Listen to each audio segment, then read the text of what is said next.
اعوذ باللہ السمیع العلیم من الشیطان اللعین الرجیم بسم اللہ الرحمن الرحیم الحمد للہ الذی لا یفرہ منع الجمود ولا یخلیہ لیطاء الجود اذ کل موت منتقص سواہ وکل مانع مسموم ما خلا وهو المنان بفوائد النعام وعوائد المزید والقسم ما اختلف علیہ دہر فیختلف منہ الحال فلا کان فی مکان فیجوز علیہ الانتقال ثم الصلاة والسلام علی النبی الامی الواقف بجمیع السیاسات والحکام والعارف بما فی لوح والقلم سیدنا الممجد وبشیرنا المسدد ونذیرنا المؤید المصطفى الامجد المحمود الاحمد بالقاسم محمد اللهم صل علی محمد محمد وعجل فرجهم والصلاة والسلام على أهل بيته الطيبين الطاهرين المعصومين لا سيما على الإمام المنتظر والحجة الثاني عشر والعدل المشتهر واللعنة الدائمة على أعدائهم أجمعين من الآن إلى قيام يوم الدين. أما بعد فقد قال الله تبارك وتعالى في أحسن كتابه وهو أصدق القائلين بسم الله الرحمن الرحيم قل ان کنتم تحبون اللہ فاتبعونی یحببکم اللہ ویغفر لکم ذنوبکم واللہ غفور رحیم. صلوات پڑھیں محمد و آل محمد پر.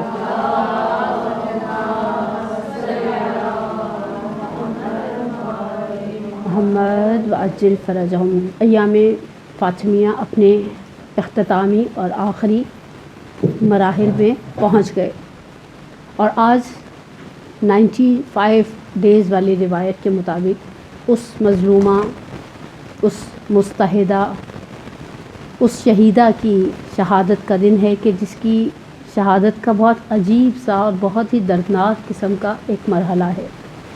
سرنامہ کلام کے لیے جس قرآن کی آیت کو چنا میں نے سورہ مبارک زخرف کی آیت نمبر 55، جس کے ذیل میں ہم ایک تفسیر روایت کو حمزہ بن بزیغ سے نقل کریں گے انشاءاللہ. اور بہت ہی مشہور و معروف آیت ہے سورہ مبارک زخرف کی، جس میں پروردگار عالم فرماتا ہے فلما اسفونا فانتقمنا منہم فاغرقناہم اجمعین. جب انہوں نے ہمیں متعصف کر دیا، اگر آپ آسان اردو میں اس کا ترجمہ دیکھنا چاہیں، ہم جھنجھلا گئے، ہم زچ ہو گئے، ہم متعصف ہو گئے، ہمیں غم اور اندوہ نے گھیر لیا. فانتقمنا منہم، قرآن کہتے ہیں پس ہم نے ان سے انتقام لیا. فاغرقناہم اجمعین، ہم نے ان کو غرق کر دیا. اس آیت کی تفسیر روائی ہمارے الحمدللہ خدا کا احسان ہے. آپ ویسے بھی مدرسہ القائم سے وابستہ بچیاں ہیں، بہنیں ہیں، بیٹیاں ہیں، ہماری سب بہت الحمدللہ اہل علم ہیں، اہل فضل ہیں اور ان چیزوں سے، ان جگہوں سے وابستہ ہیں. قرآن کی تفسیر کے شروع سے دو طریقے شیعوں کے درمیان رائج ہیں. ایک قرآن کی تفسیر یفسرہ بعضہ بعضا، یعنی قرآن کی تفسیر قرآن ہی کی آیات کے ذریعے کی جاتی ہے، اور یہ وہ طریقہ رائج طریقہ ہے جسے آغا محمد حسین طباطبائی صاحب تفسیر المعروف المیزان نے اپنایا. دوسرا طریقہ ہے تفسیر روائی. مثلا ہم روایات میں دیکھتے ہیں کہ اس آیت کے ذیل میں جب معصوم سے سوال کیا گیا تو معصوم نے اس آیت کو کس چیز پر تطبیق دی، یعنی معصوم کے نزدیک کس کی بات کر رہا ہے قرآن، یہ معصوم طے کریں گے. اور بہرحال ہم شیعوں کے درمیان الحمدللہ روایات کا ایک جمع غفیر ہے. میں تو سورہ زخرف کے آیت نمبر 55 کی اگر بات کروں نا، اگر ایک سیکنڈ کے لیے زخرف کی 55 کو ہم رک جائیں اور ہم اس آیت کی طرف آئیں جسے آیہ معروف لیلۃ القدر کہا جاتا ہے، کہ پروردگار عالم فرماتا ہے وما ادراک ما لیلۃ القدر. اس کے ذیل میں بھی ہمارے پاس روایت ہے، سید الشہداء سے روایت ہے، امام صادق سے روایت ہے، کہ جس میں ہم دونوں معصوم علیہ السلام فرماتے ہیں وما صلی علی محمد وآل محمد وعجل فرجہم. امام معصوم فرماتے ہیں، قرآن کہتے ہیں وما ادراک ما لیلۃ القدر، ہم کہتے ہیں، بتاتے ہیں اصل میں قرآن کا اور خدا عز و جل کا مد نظر کون ہے. وما ادراک مل فاطمہ، تم کیا جانو فاطمہ کیا ہے. یعنی فاطمہ کو درک کرنا ایک عام ذہن انسانی کے بس کا روگ ہی نہیں ہے. یہ فاطمہ ہمارے ادراک سے اوپر کی ایک چیز ہیں. بلکہ میں کہتی ہوں جناب سیدہ تو اس مقام شامخ کے اوپر ہے نا. ابھی میں روایت کے بعد جب آیت کے بعد روایت اور روایت کا ترجمہ پڑھوں گی تو ہمیں احساس ہوگا جناب سیدہ اس قلعہ عظمت کے اوپر، اس ولایت کبریٰ کی حامل ہیں، وہ عصمت کبریٰ کی حامل ہیں، وہ خدا کی ولیہ ہیں، وہ محدثہ ہیں، وہ ان تمام مقامات کے ساتھ ہم تو شاید مقام شامخ جناب زینب کبریٰ کو نہیں سمجھ پائے، بسا اوقات تاریخ کے اندر بیٹیاں اپنے ماں کے پس منظر میں پہچانی گئی ہیں۔ یہاں پر امام صادق فرماتے ہیں کہ راوی پوچھتا ہے کہ یبن رسول اللہ، خدا مجھے آپ پر فدا کر دے، کیا پروردگار عالم میری اور آپ کی طرح متعصف ہوتا ہے؟ دیکھیں جذبات ہیں ہمارے اندر، آپ کے اندر، ہمارے اندر، خواتین ویسے جذبات میں ذرا مہارت رکھتی ہیں، ہم بہت جلدی متعصف ہو جاتے ہیں، نہیں ہمیں کسی کی بات نے کچھ کہہ دیا ہم ہرٹ ہو گئے، مثلا ہم غمزدہ ہوتے ہیں، بعض اوقات روتے دھوتے ہیں، بعض اوقات کوئی ایسی ناراضگی کا اظہار کرتے ہیں، ہم خوش ہوتے ہیں، ہمارے اندر جذبات ہیں، ہمارے اندر ایموشنز ہیں، ہمارے اندر سینٹیمنٹ ہیں۔ راوی امام سے حمزہ سوال کرتے ہیں، کہا مولا کیا ان اللہ عز وجل یأسفو کا اسفنا، یعنی جس طرح میں اور آپ متعصف ہوتے ہیں، کسی بات سے غمزدہ ہوتے ہیں، کیا خدا عز وجل بھی اس طرح سے غمزدہ ہوتا ہے، متعصف ہوتا ہے، جھنجھلا جاتا ہے، زشت ہو جاتا ہے؟ امام نے فرمایا ان اللہ لا یأسفو کا اسفنا، اے حمزہ اللہ کا تعصف، اللہ کا تعلم، اللہ یہ ہمارے جذبات کی طرح، میرے اور تمہارے جذبات کی طرح نہیں ہے، بلکہ فرماتے ہیں وَلَكِنَّا خَلَقَ أَوْلِيَاءَ لِنَفْسِهِ، خدا نے کچھ اولیاء ہے، کچھ اسپیسیفک پرسنز ہیں جنہیں اپنی ذات کے لیے خلق کیا ہے، اور اس کے بارے میں امام صادق فرماتے ہیں کہ یأسفونا و یرضونا، یہ ہیں جو خدا کے نمائندے ہیں، اصل میں یہ متعصف ہوتے ہیں، اصل میں یہ راضی ہوتے ہیں، یا یہ راضی ہیں یا یہ ناراض ہیں، تو دو ہی انسان کے لیے صورتحال بنتی ہے نا انسان کے سامنے، یا وہ کسی عمل کے مقابلے میں خوش ہے یا کسی عمل کے مقابلے میں نہ خوش ہے۔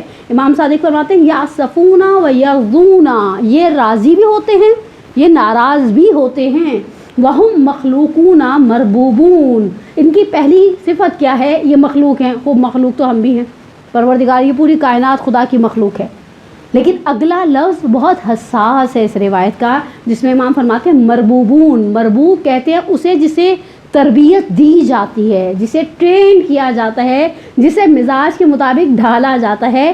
امام صادق کہتے ہیں خدا عز و جل کے کچھ اولیاء ہیں جو اس کی جو جہاں پر قرآن کہتے ہیں نا مثلا ہم متعصف ہوئے، اصل میں یہ وہ ہیں جو متعصف ہو رہے ہیں، یہ وہ ہیں جو خوش ہو رہے ہیں۔ اور پھر امام فرماتے ہیں ہم مخلوقون، یہ مخلوق ہیں خدا کی، اور مخلوق ہونے میں تو بہرحال مخلوق تو میں اور آپ بھی ہیں، لیکن فرمایا مربوبون، یہ خدا کی تربیت یافتہ ہے۔ اور کیسی تربیت یافتہ؟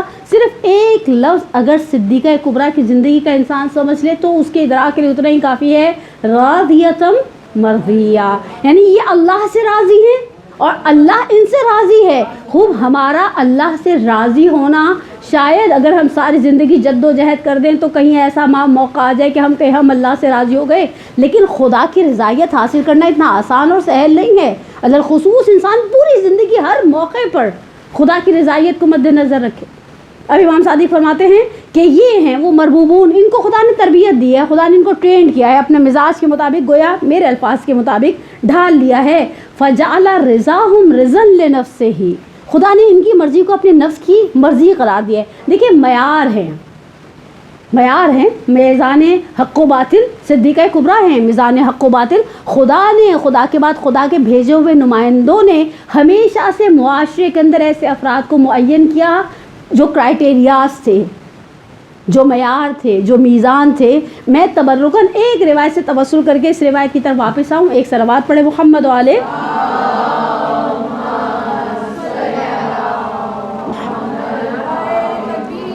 اللہ اکبر، یا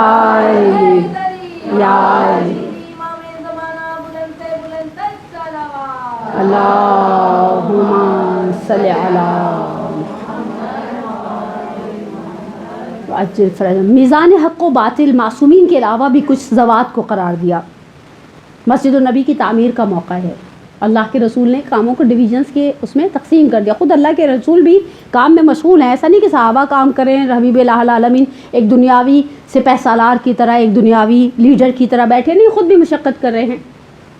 روایت کہتی ہے عمار یاسر نے ایک پتھر اٹھایا، اچھا بعض ایسے تھے بڑے نازک مزاج قسم کے اطراف میں رسول اللہ کے، اس نے ایک پتھر اٹھایا، حقارت سے وہاں رکھ دیا، بس ہم نے اپنے حصے کا کام کر دیا۔ عمار نے ایک بھاری بھرکم پتھر اٹھایا. دیکھیں ہمیشہ یاد رکھیں ایک فارمولہ دیا ہے دین نے, افضل الاعمال احمدھا. جیسے جیسے عمل کی مشقت بڑھتی ہے اس کی فضیلت بھی بڑھ جاتی ہے. ایک وقت جو فرض کرے ہم میں سے کوئی ایسا جاتا ہے یہاں سے اٹھتا ہے سیدھا کربلا چلا جاتا ہے, یقینی سی بات ہے پروردگار راستے کھولے, آپ بھی جائیں ہم بھی جائیں انشاءاللہ. ایک وقت میں بہت سارے لوگ بہت حیثیت کو برداشت کر کے جاتے ہیں. افضل الاعمال احمدھا, جیسے جیسے عمل کی مشقت بڑھتی ہے اس کی فضیلت بڑھ جاتی ہے. عمار نے پہلے سے بھاری بھرکم قسم کا پتھر اٹھایا ہے. ان صاحب نے آگے بڑھ کر ایک اور پتھر عمار کے ہاتھوں میں رکھے ہوئے پتھر دیکھے, ایک شخص کے دونوں ہاتھ باؤنڈ ہو گئے آلریڈی ایک بھاری پتھر اٹھانے کے سے. انہوں نے نور علی نور ایک پتھر اٹھایا, عمار کے پتھر پر رکھ دیا. عمار نے وہ پتھر پہنچا تو دیا جہاں پر پتھر پہنچانے کی کمٹمنٹ تھی, اللہ کے رسول کی خدمت میں آ گئے. کہا یا رسول اللہ آج کے دن مجھے لگتا ہے آپ کے بعض اطراف والوں میں سے کوئی میری ہلاکت کا سبب بن جائے گا. وزن پہلے میں اس پتھر کے وزن کے ساتھ انسان بعض کا نڈھال ہو جاتا ہے, دھواں ہو جاتا ہے, اس کے اوپر نور علی نور انہوں نے ایک پتھر لا کر اور رکھ دیا.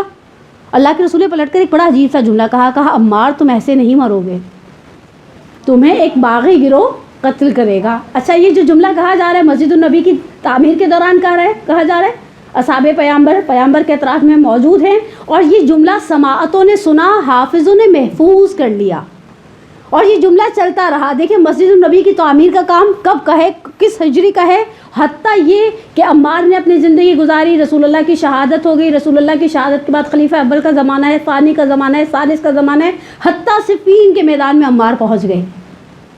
آغا نصر بن مزاحم پیکار صفین میں ایک جملہ نقل کرتے ہیں, عمار کو دیکھ کر علی کے ساتھ بہت سارے لوگ متزلزل ہو گئے کہ عمار کس کے ساتھ ہیں. لشکر میں ایک طرف حاکم شام ہے, ایک طرف امیر المومنین ہے. عمار میزان حق و باطل تھے اور کمال کیا ہوا, عمار کی شہادت پر بہت سارے لوگ منصرف ہو گئے جو ابھی تک کہتے تھے نا کہ مثلا نعوذ باللہ امیر المومنین حق پر نہیں ہے.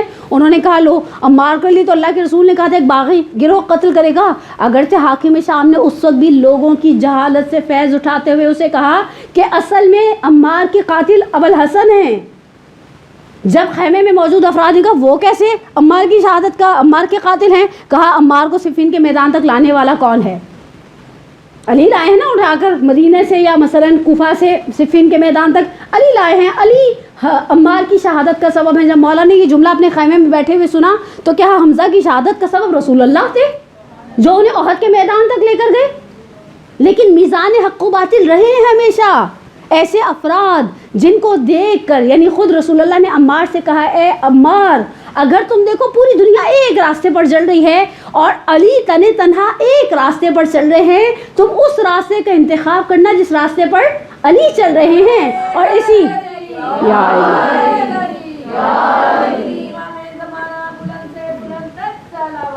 اللہم محمد اور یہ میزان حق ہیں, یہ میزان باطل ہیں. آپ سوچیے ایسی بہت ساری چیزیں تاریخ میں بکھری ہوئی موجود ہیں اگر ہم ان کو جمعآوری کرنا چاہیں. اور امام صادق کی روایت کے اندر کہتے ہیں فَجَعَلَ رِضَاهُمْ رِضًا لِنَفْسِهِ, خدا نے ان کی خوشی کو اپنی خوشی قرار دیا ہے. وَسَخَطَهُمْ سَخَطَ نَفْسِهِ, اگر وہ کسی بات پر غضبناک ہو جائیں تو ان کی غضب کو اپنا غضب قرار دیا ہے. اچھا ایک طرف ہم امام صادق کی اس روایت کو پڑھتے ہیں جس کے آگے امام چلتے ہیں کہ لِأَنَّهُ جَعَلَهُمْ دُعَاةً إِلَيْهِ, انہوں نے پروردگار عالم نے ان ہستیوں کو جو مخلوق ہیں, جو مربوبون ہیں, جو اولیاء خدا ہیں, امام صادق فرماتے ہیں انہیں دعاتن الیہ, ان لوگوں میں سے قرار دیے جو خدا کی طرف بلاتے ہیں. اور یقینی سی بات ہے ہم زیارت جامع کبیرہ میں ائمہ اطہار پر جب سلام کرتے ہیں تو اس طرح کے ہی جملوں سے سلام کرتے ہیں کہ آپ تھے جنہوں نے ہمیں خدا کی طرف بلایا, آپ تھے جس کی وجہ سے ہم نے یہ کیا, آپ. ہم زیارت جامع کبیرہ میں اول سے لے کر آخر تک اور کرتے کیا ہیں.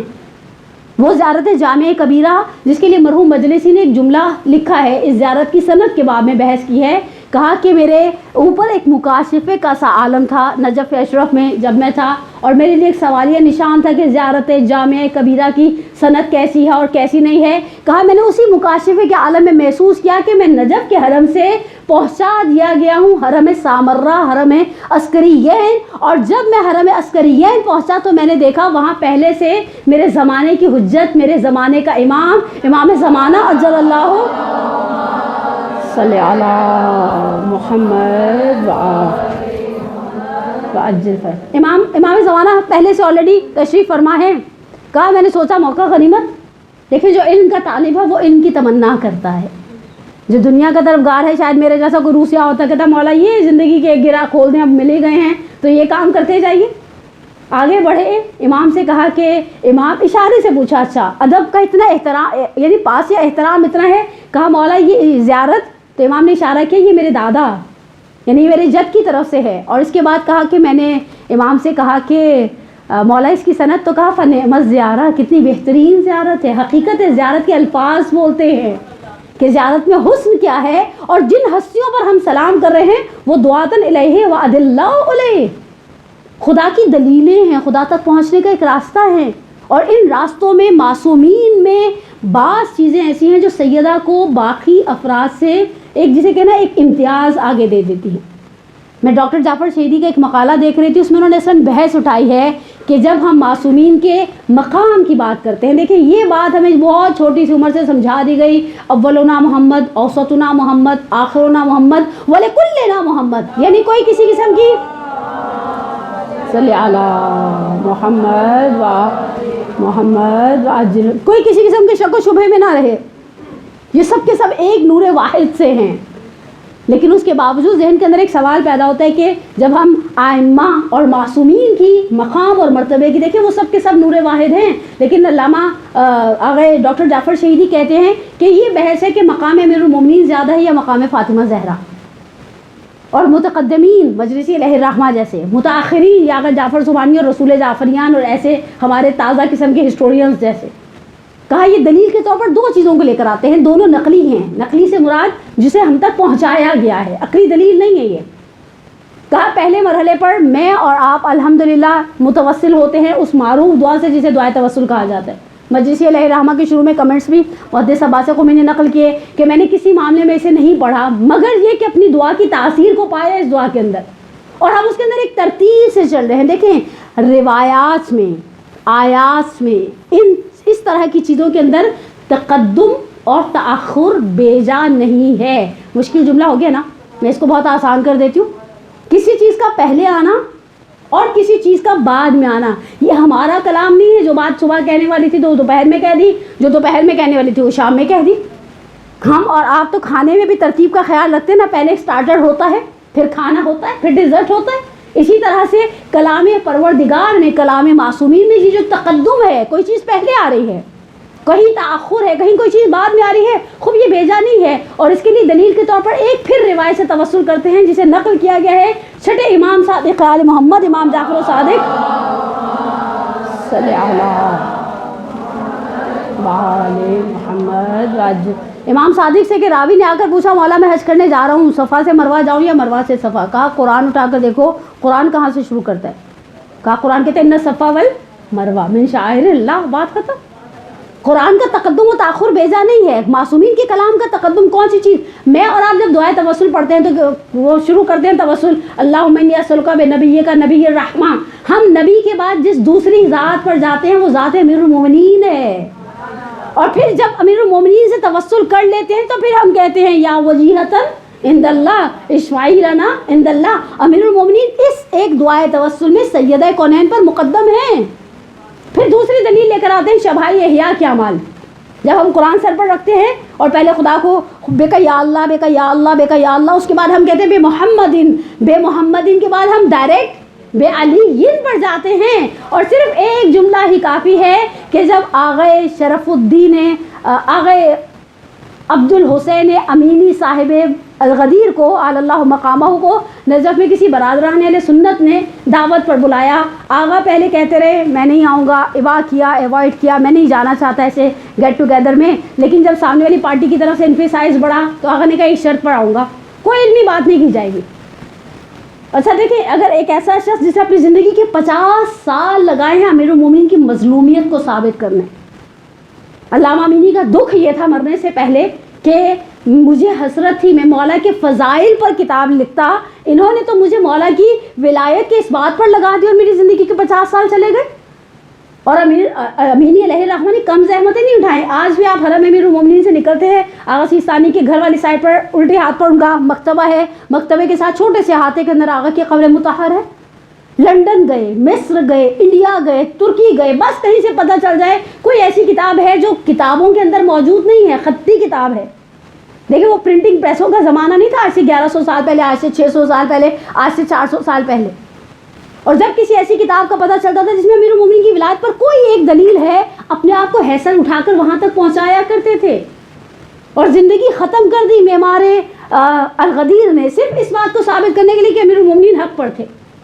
اور اس زحمتوں کا نتیجہ آغا سید عبداللہ فاطمی نے ایک جملہ نقل کرتے ہیں, وہ جملہ نقل کر کے آغا کی نظر کی دعوت پر واپس پلٹا ہوں. کہا کہ جب ان کا انتقال ہوا, اچھا مزے کی بات ہے, کینسر تھا, آخری 2 سال گل گیا, بدن ناحلت الجسم, بدن گھل جاتا نا. کینسر کا پیشنٹ ویسے ہی بعض اوقات غسل خانے کو ایسی میت ہوتی ہے تو دیکھ کر احساس ہوتا ہے کہ کیمو تھراپی والی ڈیڈ باڈی ہے, اور بستر پر پڑ گئے. اس کے بعد انتقال ہو گیا. مشہد سے جنازہ پہلے وہاں گیا, پھر سامرہ, پھر کاظمین, پھر کربلا, اس کے بعد نجف میں اپنے مکتبے کے اندر دفن ہیں. ان کے ایک دوست, ان کے بیٹے محمد رضا امینی نقل کرتے ہیں, کہا مجھے بہت تعجب تھا جب والد کی ڈیتھ ہوئی اور پہلا تشییع جنازہ ہوا مشہد میں, اور میں بہت بے چین تھا کہ والد کے وہ دوست آئے نہیں. ایسا بعض لوگوں کے ساتھ آپ کی فیملی فرینڈشپ اتنی اسٹرانگ ہوتی ہے کہ آپ امید کرتے ہیں وہ تشییع جنازہ سے گھر آئیں گے. میں قربان ہو جاؤں, میں نے ایک جملہ کہا, سیدہ کے گھر تو کوئی جا کر بچوں کو پرسہ دینے کے لیے بیٹھا ہی نہیں.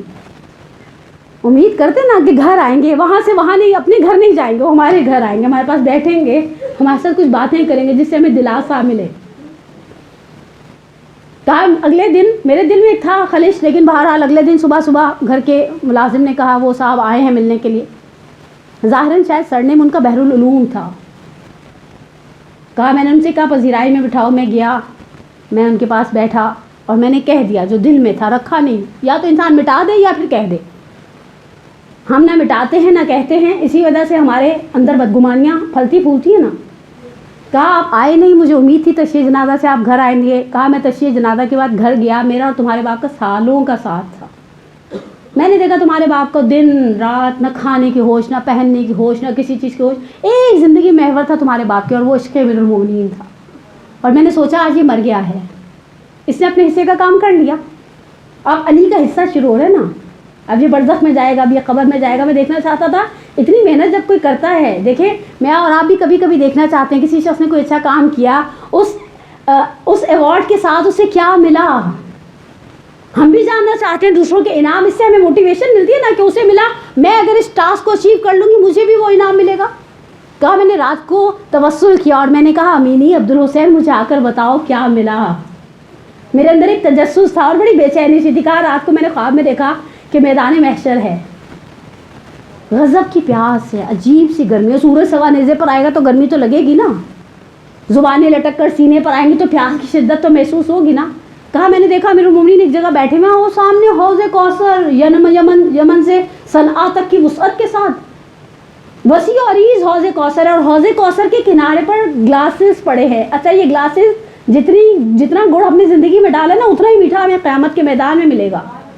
جن کے رتبے ہیں سوا ان کو سوا مشکل ہے. میں کبھی سوچتی ہوں اگر میں جنت میں چلی بھی گئی تو وہ جنت تو میں ایکسپیکٹ نہیں کر سکتی جو مرحوم خوئی اللہ مقاموں کو ملی. ہمارا ایک آ جا کے اس جنت کے اوپر جو آسرا ہے نا وہ اہل بیت کی محبت ہے, اس کے علاوہ کچھ نہیں, میرے دامن میں کچھ نہیں ہے. کہا میں نے دیکھا کسی کے لیے اتنے گلاس ہے, آپ نے دیکھو گے عراقیوں کے قہوے کے چھوٹے چھوٹے سے کپس ہوتے, کسی کے لیے ایسا گلاس ہے, کسی کے لیے اتنا بڑا گلاس ہے, ہمارے پنجابیوں کی لسی والا گلاس ہے بھاری بھرکم قسم کا. کہا لوگ آتے ہیں اپنی حیثیت کے مطابق اس حوض کوثر سے سیراب ہو رہے ہیں, اور علی اپنے چاہنے والوں کو سیراب ہوتا دیکھ رہے. مسند پہ بیٹھے ہیں امیر المومنین, بڑے آرام سے لوگ آتے ہیں, سیراب ہوتے ہیں, آگے چلے جاتے ہیں. بالآخر میدان محشر ہے, کوئی اپنی یعنی ٹس سے مس اپنے اس سے آگے نہیں ایکسیڈ نہیں کر سکتا کہ تھوڑی سی دھاندلی کر دے, تھوڑی سی چیٹنگ کر دے. کہا اسی میدان محشر کی گہما گہمی کے اندر میری نظر تمہارے باپ پر پڑی, اور میں نے دیکھا وہ بھی پیاس کی شدت سے بےتاب حوض کوثر کی جانب آ رہا ہے. تعجب مجھے اس بات پر نہیں ہوا کہ وہ حوض کوثر کی جانب کیوں آیا, مجھے خوشی اس بات کی ہوئی کہ علی نے اپنی جگہ چھوڑ دی اور اپنی آستینوں کو موڑنا شروع کیا. حوض کوثر سے پانی لیا, تمہارے باپ کے ہونٹوں کو لگایا اور ایک جملہ کہا, اللہم بیض وجہک کما بیضت وجہی. امینی دنیا میں تم نے میری آبرو کی حفاظت کی, خدا قیامت کے میدان میں تمہاری آبرو کی حفاظت کرے. یہ وہ لوگ ہیں جنہوں نے محنتیں کی ہیں.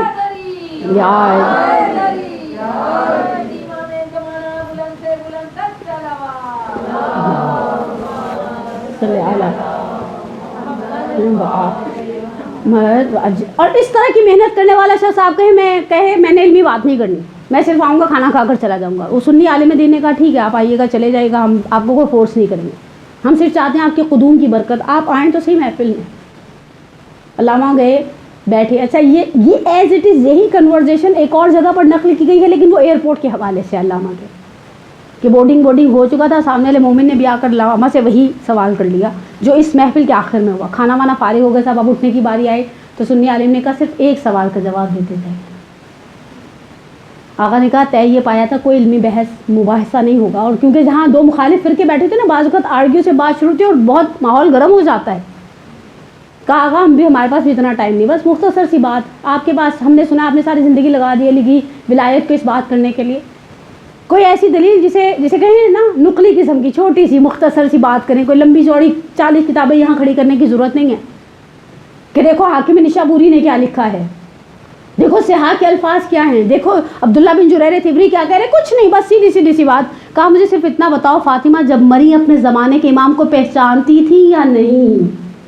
دیکھیں فاطمہ میزان حق و باطل ہیں، اگر یہ بیچارے سامنے والے بدبخت فلک زدے یہ کہہ دیں کہ نہیں پہچانتی تھی تو اللہ کے رسول کی وہ حدیث ہماری کتابوں سے زیادہ اہل سنت کی کتابوں میں پائی جاتی ہے، الا ومن ماتا بغیر یعنی اپنے زمانے کے امام کی معرفت کو حاصل کیے بغیر جو شخص مر گیا ماتا میتتن جاہلیہ، جاہلیت کی موت مرا۔ اگر یہ کہتے ہیں سیدہ اپنے زمانے کی امام کی معرفت کے بغیر مر گئیں تو ایسا جملہ کہنے کی جرت نہیں ہے، اور اگر کہتی ہیں زمانے کے امام کی معرفت تھی تو کون تھا زمانے کا امام؟ کیا اس شخص کو زمانے کا امام مانا جس نے سلام کیا تو سیدہ نے جواب نہیں دیا، یا اسے زمانے کا امام مانا جس کے لیے حاکم شام نے خط لکھا ہے، جسور خط ہے امیر المومنین کو، اور امیر المومنین سے مخاطب ہو کر کہتے ہیں تم ہی وہ شخص تھے نا جو رات میں اپنی زوجہ کو خچر پر بٹھا کر انصار و مہاجرین کے دروازوں پر بھیجتے تھے؟ انصار و مہاجرین کے دروازوں پر جاتی ہیں، دستک دیتی ہیں، حسنین شریفین کریمین ساتھ ہیں، اور جب دستک پر دروازہ کھولنے والا دروازہ کھول کے کہتے ہیں بنت پیغمبر آپ ہمارے گھر دروازے پر، تو کہتی ہے میں یاد دلانے آئی ہوں حدیث غدیر، حدیث ثقلین، حدیث طیر، حدیث منزلت، کس موقع کو یاد کراؤں، کس موقع کو یاد دلاؤں؟ تم وہ بھول گئے تبوک کے لیے جب مسلمانوں کا لشکر نکل رہا تھا اور مشرکین و منافقین مدینہ نے دیکھا کہ اللہ کے رسول علی کو اپنی ریپلیسمنٹ کے طور پر مدینے میں چھوڑ کر جا رہے ہیں، اور انہوں نے اگر علی کو تانے دینا شروع کیے کہ اب علی کی جرت پر رسول اللہ کو بھروسہ نہیں رہا، تو رسول اللہ ایک تیز رفتار امیر المومنین ایک تیز رفتار گھوڑے پر سوار ہوئے، ابھی مدینے کی سرحدوں سے باہر نکلا تھا لشکر، مولا گھوڑا دوڑاتے ہوئے رسول اللہ کے پاس گئے اور کہا یا رسول اللہ آپ مجھے عورتوں بوڑھوں اور بیماروں کے پاس چھوڑ کر جا رہے ہیں، یہ لوگ مجھے تانے دیتے رہیں گے، آپ کے پیچھے آپ تبوک تک جائیں گے تو مجھے تانے دیتے رہیں گے۔ تو رسول اللہ نے کیا کہا تھا یا علی اللہ ترضا، کیا تم اس بات پر راضی نہیں ہو انت منی بمنزلت ہارون من موسیٰ، کہ تمہیں مجھ سے وہی نسبت حاصل ہے جو ہارون کو موسیٰ سے تھی، الا اللہ نبی بعدی، سوائے اس کے کہ میرے بعد کوئی نبی نہیں ہے، نبوت کا دروازہ بند ہے، نسبت تو وہی رہے گی۔ شہزادی جب حدیث غدیر یاد دلاتی ہیں، حدیث ثقلین یاد دلاتی ہیں، مختلف مواقع سورہ برات کی تبلیغ یاد دلاتی ہیں، آنے والا کہتے ہیں اب جو آپ رات کی تاریکی میں خچر پر بیٹھ کر ہمارے گھر آ کر علی کے لیے بیعت کا تقاضا کر رہی ہیں، کتنا ہی اچھا ہوتا رحلت شہادت رسول اللہ کے بعد خود ابو الحسن آتے۔ پھر یہاں جناب سیدہ کا وہ استدلال، الامام مثلہ کمثل الکعبہ تؤتی ولا تأتی، امام کی مثال کعبے کی مثال ہے۔ جب حج کا موسم ہوتا ہے کعبہ کیا مسلمانوں کے دروازوں تک جاتا ہے یا مسلمان اپنے آپ کو کعبے تک پہنچاتے ہیں؟ جس طرح سے مسلمانوں کا فرض ہوتا ہے حج کے موسم میں اپنے آپ کو کعبے تک پہنچائیں، خود تم لوگ آتے رہو علی کے ہاتھ پر بیعت کرنے کے لیے۔ اور سیدہ نے تو حد ہی کر ڈالی، ان ٹوٹی ہوئی پسلیوں کے ساتھ ایک ایک دروازے پر گئی ہیں انصار و مہاجرین کے۔ میری جان قربان ہو جائے، میری جان قربان ہو جائے، میں مصائب کی باب سے 8 یا 9 منٹ کے فاصلے پر ایک جملہ کہنا چاہتی ہوں آپ سے۔ فاطمہ کی ذات میزان حق و باطل تھی، فاطمہ بذات منی تھی۔ میں آقا وحید خراسانی کے ایک بہت معروف جملہ اکثر نقل کرتی ہوں، آقا کہتے ہیں بزع کا لفظ شیعہ کتابوں نے نقل کیا، برادران اہل سنت نے ایک اور لفظ اس کے مقابلے میں استعمال کیا، فاطمہ شجنہ منی، فاطمہ میری وہ شاخ ہے، عرب شجنہ اس شاخ کو کہتے ہیں جو درخت کی جڑوں تک جاتی ہے۔ فاطمہ عصمت رسالت کا ایک حصہ تھی، فاطمہ زہد رسالت کا ایک حصہ تھی، فاطمہ علم رسالت کا ایک حصہ تھی، فاطمہ مقام اور مرتبہ رسالت کا ایک حصہ تھی۔ فاطمہ بضعۃ منی شجنۃ منی و روحی و قلبی بین جنبیہ، میری دو پسلیوں کے درمیان دھڑکتا ہوا دل ہے۔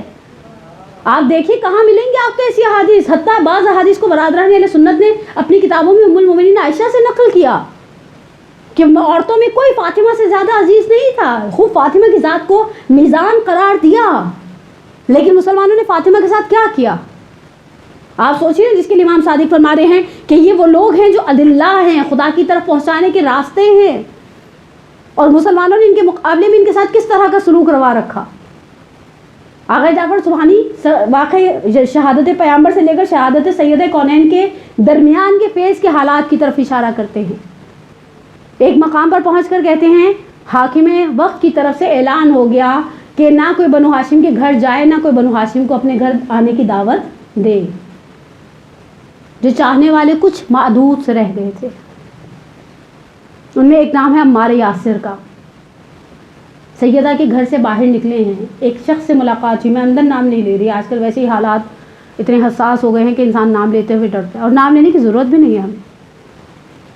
جو جس چیز کا مستحق ہوتا ہے وہ چیز گھوم پھر کر اس تک پہنچ جاتی ہے۔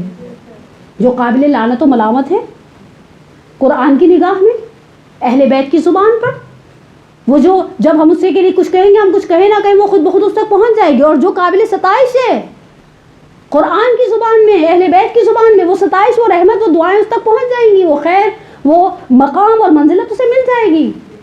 یہ آگے بڑھے اور انہوں نے عمار سے کہا کہاں سے آ رہے ہو؟ کہا فاطمہ کے گھر سے۔ کہا تم نے سنا نہیں تھا؟ ہم نے کہا فاطمہ کے گھر نہیں کوئی جائے گا، نہ کوئی آئے گا۔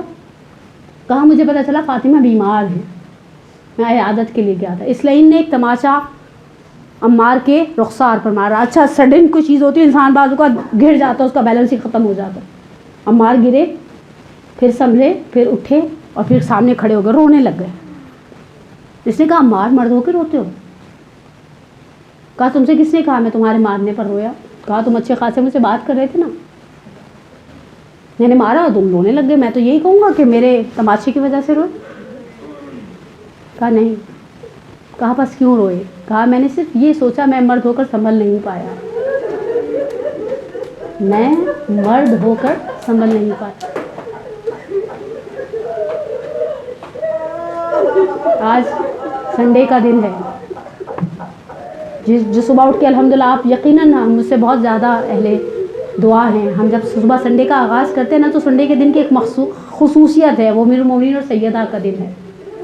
آپ کی گریے کی آوازیں مجھے روکتی ہیں، لیکن میں ایک روایت تبرکاً، بہت عرصے کے بعد میں مدرسۃ القائمہ آئی، صرف ایک روایت، وہ بھی چند جملوں کی، کوئی مفصل روایت نہیں پڑھوں گی، اور میں مسائل مختصر کر دوں۔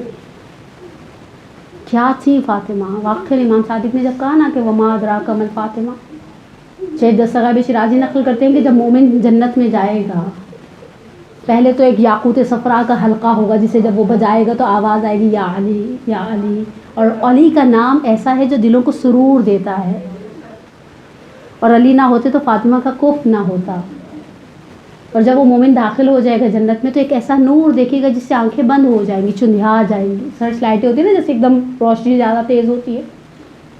مومن پلٹ کر اپنے ساتھ والے بھیشی سے پوچھے گا ہم ہر روز قرآن پڑھتے تھے، قرآن کہتا تھا لا یرونا فیہا شمسا ولا زمہریرا، جنت میں تو سورج اور چاند کا کوئی تصور ہی نہیں ہے، تو یہ کون سی روشنی ہے جس سے آنکھیں بند ہوئے جاتی ہیں؟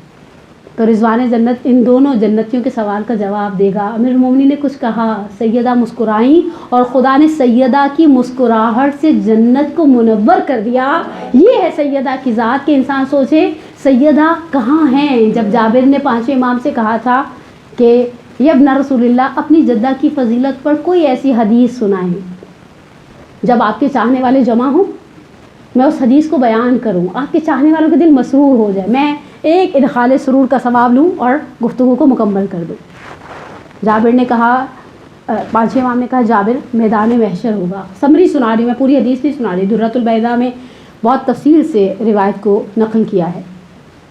میدان محشر ہوگا اور آواز آئے گی یا اہل محشر غضوا ابصارکم، اپنی آنکھوں کو جھکا لو، فاطمہ بنت محمد گزر رہی ہیں، اور میری دادی حوران جنان کے ساتھ، ایک گروہ کے ساتھ نور کی سواری پر بیٹھ کر دروازے جنت پر پہنچیں گی۔ آواز قدرت آئی، فاطمہ جنت میں داخل ہو جاؤ۔ سیدہ کہیں گی نہیں پروردگارہ، آج ایسے نہیں۔ آواز قدرت آئی، کیا چاہتی ہو فاطمہ؟ سیدہ پلٹ کر کہیں گی آج میں چاہتی ہوں میں پہچان لی جاؤں، میرا مقام کیا ہے۔ سب جان جائے نا، اہل محشر کو پتہ چل جائے فاطمہ کیا ہیں۔ پروردگار کہے گا کیا چاہتی ہو؟ پانچویں امام کا جملہ بڑا خوبصورت ہے۔ امام باقر جابر ابن عبداللہ انصاری سے کہتے ہیں جیسے پرندے کے آگے دانے بکھیر دیے جاتے ہیں، وہ اپنی چونچ سے گندا دانہ ہٹاتا ہے، صاف دانہ اپنی منقار میں اپنی چونچ پہ چن لیتا ہے، میری جدہ کے سامنے اہل محشر ہوں گے، وہ اپنے چاہنے والوں کو صرف ایک لالچ تھا آج کا درس لینے کا کہ جب قیامت کے میدان میں منادی آواز دے این محبون الفاطمہ، کہاں ہے فاطمہ سے محبت کرنے والے، تو ایک ہمارا بھی نام ہو کہ ہم کہیں شہزادی ہم بھی ہیں محبت کرنے والے۔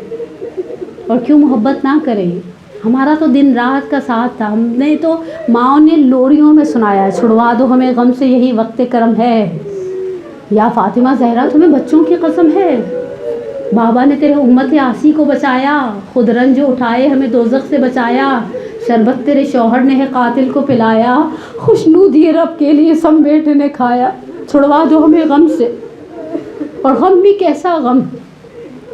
ریاحین کا ایک جملہ اور مصائب کی 4 یا 5 جملے اجرکم من اللہ۔ ریاحین میں جہاں جناب خدیجہ کا احوال آخری لمحات شیب ابی طالب کے بیان ہوئے نا، وہاں انہوں نے رسول خدا سے ایک وصیت کی تھی، کہا یا رسول اللہ میری فاطمہ بہت چھوٹی ہے، اسے قریش کی عورتوں سے بچا کے رکھیے گا، ایسا نہ ہو قریش کی کوئی عورت میری فاطمہ پر ہاتھ اٹھائے۔ میں ام المومنین سے کہوں آپ جب قریش کی عورت کہہ رہی تو قریش کے مرد بھی کہہ دیتی، قریش کے مرد بھی کہہ دیتی، کیا گزری ہوگی۔ حسن نے دیکھا ہے مجھ کو تماشا کھاتے ہوئے، در و دیوار کے درمیان پستے ہوئے، نہ فاطمہ بھولی ہوں گی نہ فاطمہ کے بچے بھولے ہوں گے۔ عزیزان من، مختصر سی میں مکمل شہادت تو جناب سیدہ کی پڑھ بھی نہیں سکتی، کس طرح سے بندہ شہادت پڑھے۔ میں صرف شہادت پڑھنے لگتی ہوں نا تو میری چشم تصور میں سہنے خانہ امیر المومنین میں بیٹھے ہوئے وہ 4 سہمے ہوئے بچے آ جاتے ہیں۔ جب شب شہادت آئی، ایک جملہ ارباب منبر و مقتل نے نقل کیا ہے، اپنی جگہ سے اٹھی، حجرے کے اندر بچے ہیں، ایک طرف جناب سیدہ ہیں، ظاہری اعتبار سے جناب سیدہ کسی سریر پر ہے، کسی اونچی چیز پر ہے، تخت نما، ایک طرف امیر المومنین لیٹے میں، بی بی جیسے ہی اٹھی امیر المومنین نے جس طرح سے ایک دیکھ بھال کرنے والا کیئر ٹیکر آواز دیتا ہے پانی چاہیے بنت پیغمبر کا نہیں، ارباب مقاتل و منابر کہتے ہیں سیدہ اپنی جگہ سے اٹھی، جہاں حسنین سوئے ہوئے تھے وہاں آ کر بیچ میں بیٹھ گئی، حسن کے سر میں انگلیاں پھیرنا شروع کی، جھکی، بوسہ دیا، اپنے رخ تھوڑا سا ٹیڑھا کیا، حسین کے سر میں ہاتھ پھیرنا شروع کیے، جھکی، بوسہ دیا، ایک جملہ کہا یا ابا الحسن ہاتین غلامین یتیمین، یہ میرے 2 یتیم بچے ہیں، انہوں نے بھی بابا اور نانا کو کھویا ہے، اپنے جد کو کھویا ہے، لیکن میرے بچوں روئے نہ، میرے بچوں کا خیال رکھیے گا۔ اس کے بعد ارباب منابر کہتے ہیں بیٹیوں کے درمیان جا کر بیٹھ گئی، زینب کے سر پر ہاتھ پھیرا، بوسہ دیا، کہا ابا الحسن میرے بچے بہت چھوٹے ہیں، میں شہزادی سے کہوں کتنی فکر ہے، پوری رات مجھے نہیں معلوم کتنی دیر کے لیے سوئی ہوں گی، لیکن جب شہادت کا سورج نمودار ہوا، فاطمہ کبھی صحن خانہ میں جھاڑو لگاتی ہیں، کبھی کھانا بناتی ہیں، کبھی بچوں کو نہلاتی ہیں، ابو الحسن گھر میں داخل ہوئے، کہا بنت پیغمبر آج تو طبیعت بہت بہتر معلوم ہوتی ہے، کہا ابو الحسن میں نے بابا کو خواب میں دیکھا، میرے بابا نے کہا فاطمہ اب جدائی کی گھڑیاں ختم ہو گئی، مولا مغموم واپس مسجد میں چلے گئے۔ روایات مقاتل کہتی ہیں اسما کو بلایا، اسما سے وہ عود، وہ خوشبو طلب کی جو نماز کے لیے لگایا کرتی تھی، کہا اسما دیکھو ابھی بچے پلٹ کر آ جائیں گے، میرے بچوں کو میرے جنازے کی خبر نہ ہونے دینا، پہلے بچوں سے کہنا بیٹھیں دسترخوان پر کھانا کھا لیں۔ مقتل اور منبر جس طرح سے نقل کرتے ہیں، تھوڑی دیر گزری تھی، اسما دیکھتی رہی تصویر کی آواز آ رہی ہے، سیدہ زندہ ہے، تصویر کی آواز آنا بند ہو گئی اور سیدہ دنیا سے چلی گئی۔ اسما نے دسترخوان لگایا، شہزادے گھر میں داخل ہوئے، کہا اسما اماں کہاں ہیں؟ کہا بیٹا آرام کر رہی ہیں۔ اسما نے کہا آؤ آ کر کھانا کھا لو بیٹا، حجرے کی طرف بڑھنے لگی امام حسن تو کہا بیٹا پہلے کھانا کھا لو۔ کہا اسما اماں کے بلائے بغیر ہم کبھی دسترخوان پر بیٹھے ہیں، اماں کہاں ہیں؟ اور یہ کہہ کر امام حسن حجرے میں داخل ہوئے، آواز دی ماں کو، ماں بے حس و حرکت پڑی ہے۔ تاریخ نے یہ جملے نقل کیے، کہا کلمینی، ماں مجھ سے بات کرو، میری روح نکل جائے گی۔ اس کا اگلا جملہ بہت عجیب سا ہے، روزہائی استاد کا لفظ ہے، شہزادے صحن خانہ سے گزرتے ہوئے مسجد النبی میں گئے، امیر المومنین مسجد النبی کے ستون سے لگ کر کھڑے کسی سے بات کر رہے تھے، جا کر باپ کے دامن کو ہلایا، صرف ایک آواز دی، یا اباتا ماتت امنا، بابا ماں مر گئی ہے۔ مولا چہرے کے بل گرے ہیں۔ مولا نے کہا کیا؟ کہا بابا ماں مر گئی ہے۔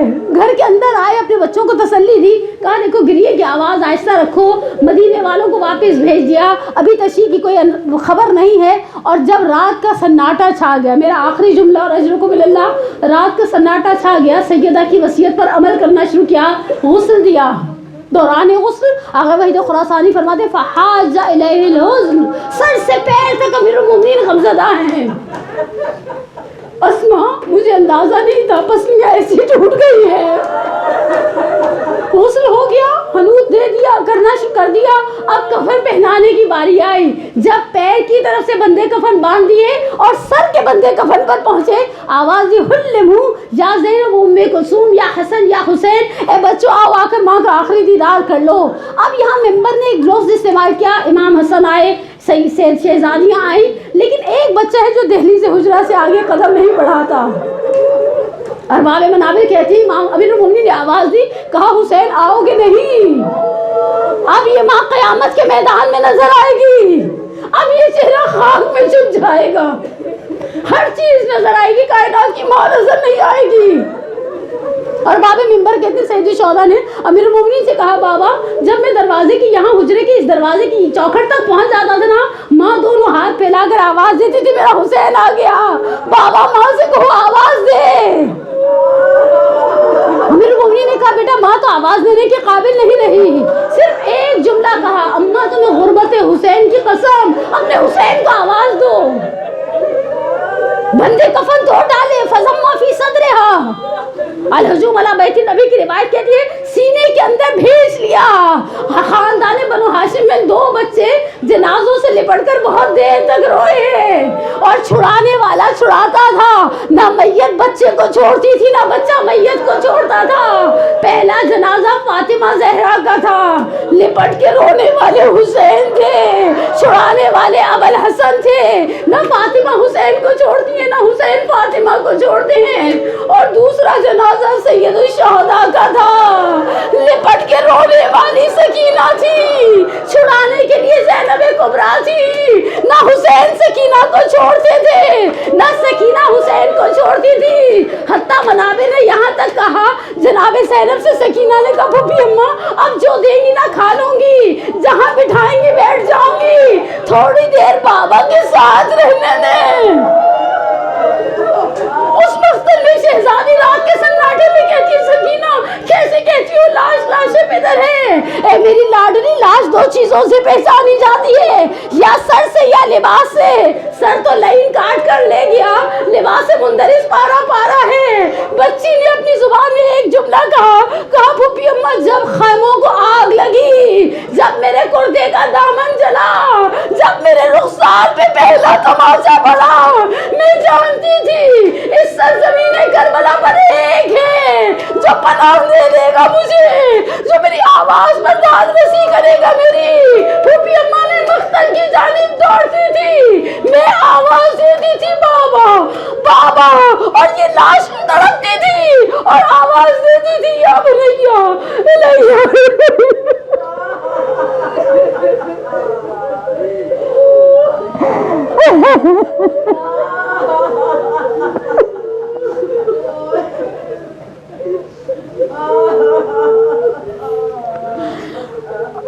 اللهم إني أسألك بحق فاطمة وأبيها وبعلها وبنيها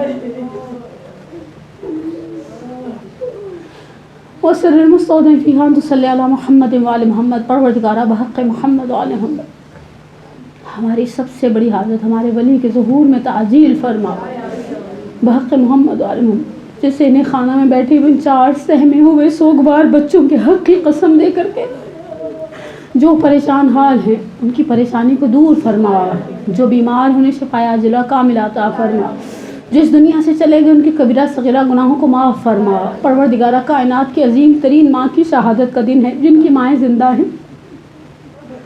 میں پھر ایک جملہ کہوں گی، پلیٹ فارم بہت بڑا ہے قائم والوں کا، جن کی زندہ ہیں زندگی میں قدر کر لیں، بعد میں قبرستان جا کر بیٹھنے سے وہ دل کی تسلی نہیں ہوتی۔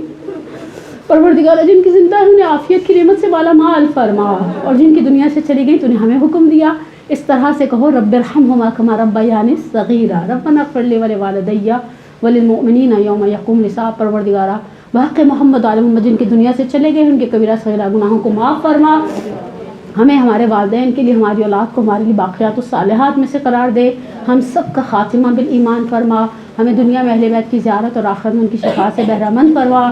پروردگارہ بحق محمد علیہ محمد، بحق ائمہ اطہار، تجھے واسطہ عظمت فاطمہ زہرا کا، ان کے مقام کا، اس راز کا جو تو نے ان کی ذات کے اندر پنہان کر دیا، پروردگارہ الخصوص جو مومنات اس وقت موجود ہیں ان کے لیے خصوصی طور پر اور کلی طور پر تمام مومنین و مومنات کے لیے دعا ہے۔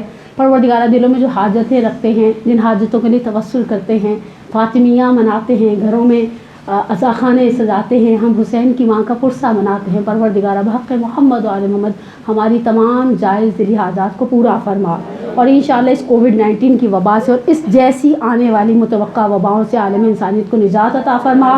انشاءاللہ عطوات عالیات کے راستے کھل جائیں، مومنین اور مومنات جائیں اور جا کر سیدہ کونین کو ان کے بچوں کا پرسہ دیں۔ ربنا تقبل منا انک انت السمیع العلیم، آمین یا رب العالمین۔